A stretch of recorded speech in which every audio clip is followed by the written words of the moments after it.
ശബരിമലയിൽ യുവതീ പ്രവേശന വിഷയത്തിൽ കൊച്ചിയിൽ വാർത്താസമ്മേളനം നടത്തിയ യുവതികൾക്കൊപ്പമുണ്ടായിരുന്ന യുവാവിന് നേരെ ആക്രമണം. നിലമ്പൂർ കാരക്കോട് സ്വദേശി സംഗീതിന് നേരെയാണ് ആക്രമണമുണ്ടായത്. പരിക്കേറ്റ സംഗീതിനെ നിലമ്പൂർ താലൂക്ക് ആശുപത്രിയിൽ പ്രവേശിപ്പിച്ചു. കാരക്കോട് ഉത്സവത്തിനിടെയായിരുന്നു സംഗീതിന് നേരെ ആക്രമണമുണ്ടായത്. വാർത്താസമ്മേളനം നടത്തിയതിന് പിന്നാലെ സംഗീത് ജോലി ചെയ്യുന്ന സ്ഥാപനത്തിലേക്ക് നാമജപ പ്രതിഷേധവും നടന്നിരുന്നു.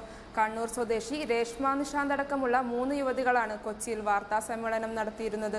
നേരത്തെ ഇവർക്കൊപ്പം പത്രസമ്മേളനത്തിൽ പങ്കെടുത്ത അപർണ ശിവകാമിയുടെ വീടിന് നേരെയും ആക്രമണമുണ്ടായിരുന്നു. സുപ്രീം കോടതിയുടെ അനുകൂല വിധിക്ക് പിന്നാലെ ശബരിമല പ്രവേശനത്തിന് കണ്ണൂർ സ്വദേശിനി രേഷ്മ നിഷാന്ത് അടക്കമുള്ള 3 യുവതികൾ താൽപര്യം പ്രകടിപ്പിച്ചു.